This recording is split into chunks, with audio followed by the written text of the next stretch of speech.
Hello everyone, welcome to the Brain Bloom where minds bloom with wisdom. I am Sumaya Rafiq, your lecturer. Today we are going to discuss about week 10 or chapter number 10 which is public speaking. Here we discuss the three important contents. The first one is speech presentation. Speech और presentation में हम दो चीज़ों को देखेंगे, extemporaneous and prepared. And second one public announcement को देखेंगे और न्यूज़ ब्रॉडकास्ट को. Here we learn the key skills required for confident and effective public speaking. इन तीनों कंटेंट को सीखने के बाद आप इस काबिल हो जाएंगे कि आप कॉन्फिडेंटली और इफ़ेक्टिवली पब्लिक स्पीकिंग स्किल्स को जान सकें और अपने डेली यूजेज में ला सकें. सो what is public speaking? Public speaking involves speaking in front of an audience to inform, persuade, entertain, or motivate. It required not only verbal communication skills but also non-verbal communication, such as body language, facial expressions, and eye contact.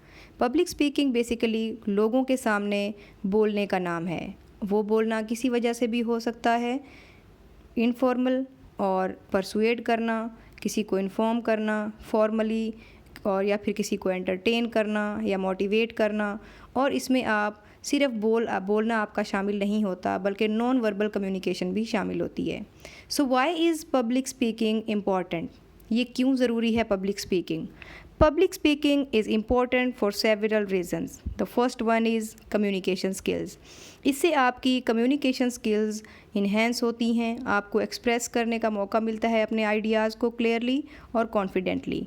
इससे आपकी career growth होती है, जिससे बहुत से professions में ज़रूरत होती है कम्युनिकेशन स्किल्स की.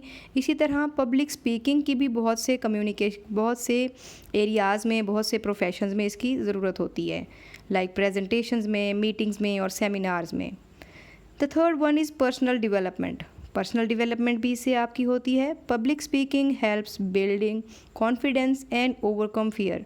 आपने देखा होगा कि जो again and again public speaking में इन्वॉल्व रहते हैं या स्पीकर होते हैं, गुड स्पीकर होते हैं, बार बार स्पीचेस दे चुके होते हैं बहुत बड़ी बड़ी ऑडियंस में, तो विदाउट हेजिटेशन वो बाद में दूसरी पब्लिक के सामने भी बोल पाते हैं. जबकि जो जिसका फर्स्ट टाइम होता है वो ज़रा शाय हो रहा होता है या फिर काँप रहा होता है पब्लिक स्पीकिंग में. तो पब्लिक स्पीकिंग आपको पर्सनल ग्रोथ और डेवलपमेंट भी देती है. The last one is influence. It gives you the ability to persuade, inform and inspire others. इससे आप दूसरों को इन्फ्लुएंस कर सकते हैं, किसी को परसुएड कर सकते हैं अपने पॉइंट ऑफ व्यू पर, इन्फॉर्म कर सकते हैं और इंस्पायर कर सकते हैं. The first content of this chapter is speech presentation.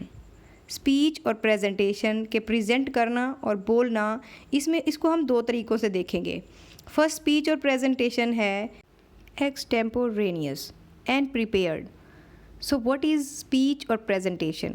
Speech और प्रेजेंटेशन बेसिकली वो होती है when you talk to an audience. जब आप किसी ऑडियंस से बोल रहे होते हैं, किस लिए? टू शेयर इन्फॉर्मेशन, आइडियाज़ और परसुएड देम. उनको परसुएड करने के लिए, अपने आइडियाज़ को बताने के लिए. जब भी आप कुछ लोगों के सामने बोलेंगे उसको हम कहेंगे ये स्पीच है या प्रेजेंटेशन है. जैसे आपकी क्लास में कोई टीचर बोल रहा होता है या बता रहा होता है, वो स्पीच और प्रेजेंटेशन होती है. आपके सामने वो विजुअल भी दिखा रहा होता है और ख़ुद भी बोल रहा होता है. इसको हम स्पीच कहते हैं. अब स्पीच के अंदर हमने दो टाइप्स देखी. फर्स्ट वन वो स्पीच थी एक्सटेम्पोरेनियस. अब एक्सटेम्पोरेनियस स्पीच ऐसी स्पीच होती है जिसमें आप जो है प्रिपेयर होते हैं योर आइडियाज़ अर्ली. आप पहले से ही अपने आइडियाज़ और कंटेंट जो है वो प्रिपेयर कर रहे होते हैं, but don't memorize the entire speech word for word. लेकिन अपनी पूरी स्पीच को आप वर्ड टू वर्ड रट्टा नहीं लगा के आते, मेमोराइज नहीं करके आते. उसमें फ्लेक्सिबिलिटी का चांस होता है. यू स्पीक यूजिंग नोट्स और an outline as a guide.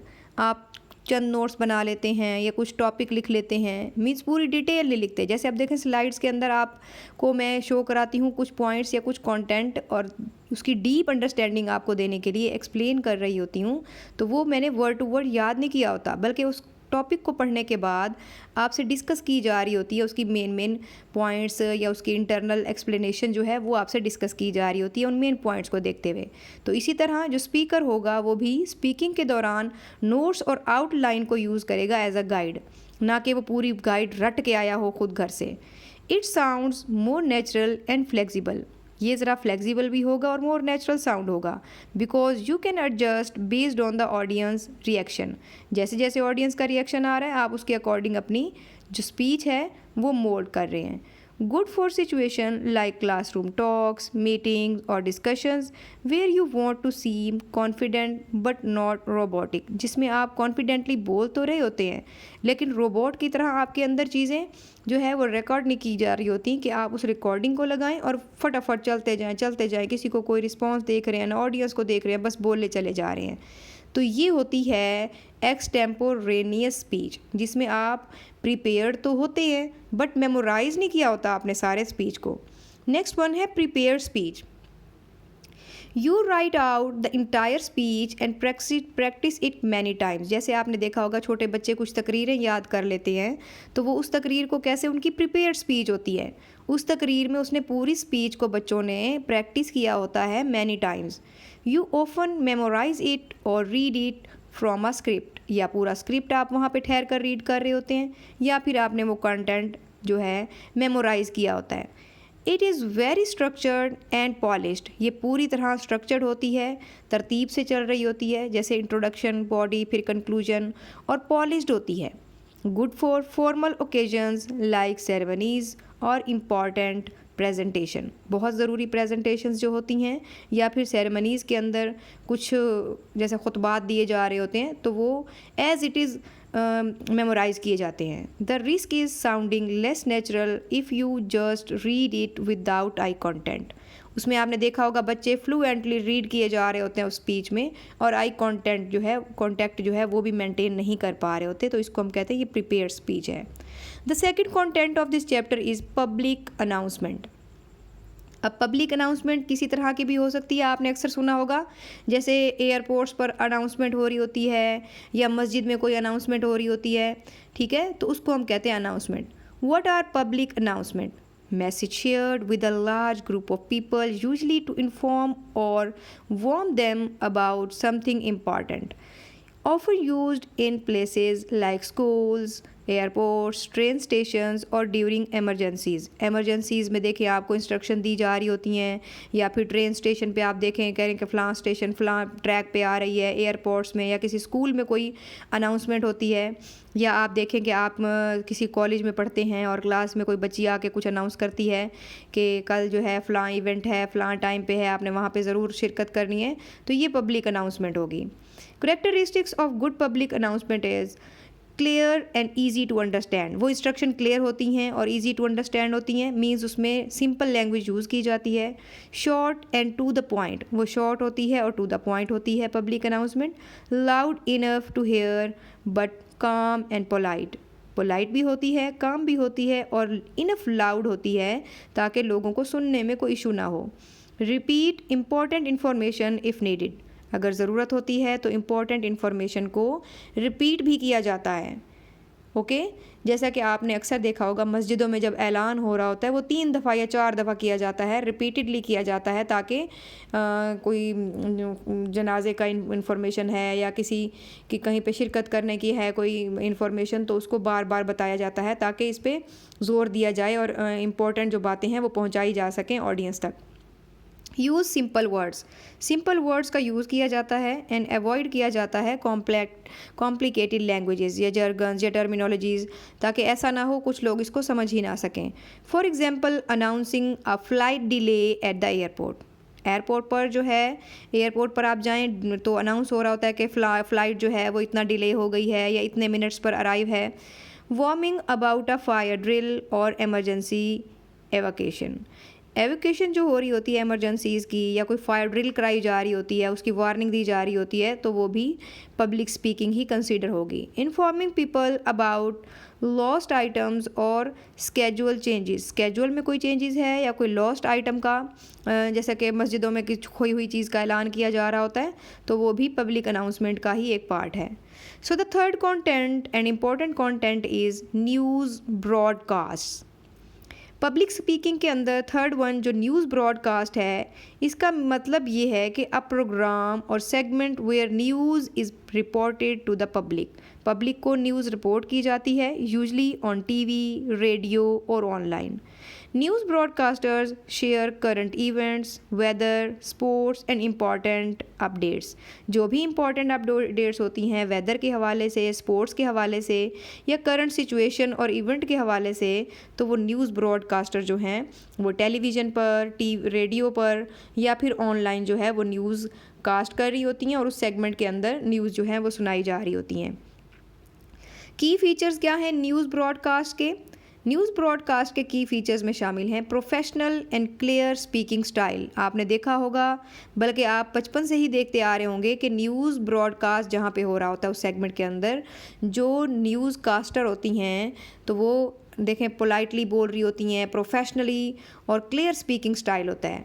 Information is accurate and well researched information होती है, एक्यूरेट दी जा रही होती है, उसमें कोई एम्बिग्विटी नहीं होती क्योंकि गलत खबर नहीं फैलाई जाती, उसकी तहकीक करके ही फैलाई जाती है। Often scripted but may include live reporting, scripted भी होती है but may include live reporting, लेकिन लाइव रिपोर्टिंग उसकी जारी होती है। Uses a formal tone, avoiding slang और जोक्स। देखिए न्यूज़ में सीरियसनेस दिखाई जाती है, कोई जोक्स नहीं चल रहे होते, कोई स्लैग नहीं, कोई ऐसी टर्मिनोलॉजीज़ नहीं जो जनरल पब्लिक उसको अंडरस्टैंड ना कर सके। तो ये प्रोफेशनल और क्लियर स्पीकिंग स्टाइल होता है। Sometimes includes interviews, video clips और graphic to explain the story. जो न्यूज़ कास्टर न्यूज़ दे रही होती है उसके बिहाइंड आपने देखा होगा उसकी बैक स्क्रीन पे ग्राफिक्स चल रहे होते हैं या कोई वीडियो क्लिप्स चल रही होती हैं जो कि सपोर्ट करती हैं उसके मैसेज को। तो ये होता है news broadcast. Role of news broadcaster का क्या रोल है? Present news in an unbiased and clear way, कि वो जो भी न्यूज़ प्रेजेंट कर रही हो या न्यूज़ प्रेजेंट कर रहा हो न्यूज़ ब्रॉडकास्टर, वो प्रेजेंट करे न्यूज़ को अनबाइज्ड होकर और क्लियर वे में। Keep the audience informed about what is happening locally and globally, कि मुल्क के अंदर क्या हो रहा है, बाहर क्या हो रहा है, ग्लोबल लेवल पे क्या क्या सिचुएशन है, क्या इवेंट्स चल रहे हैं।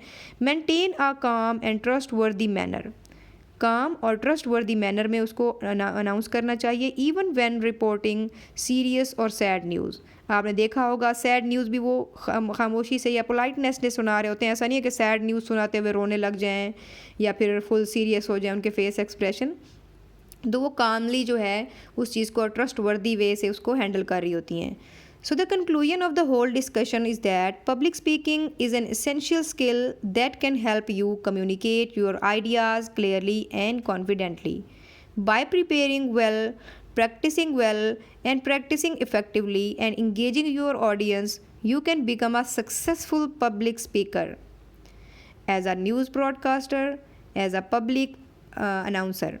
Remember, practice makes man perfect. इस चीज़ को हमेशा याद रखें कि practice makes man's perfect. So keep improving your skills to become a more confident and impactful speaker.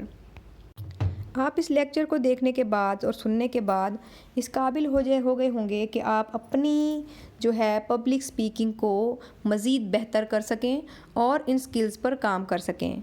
So it's all for today's lecture. Stay blessed and tune for more videos. Goodbye.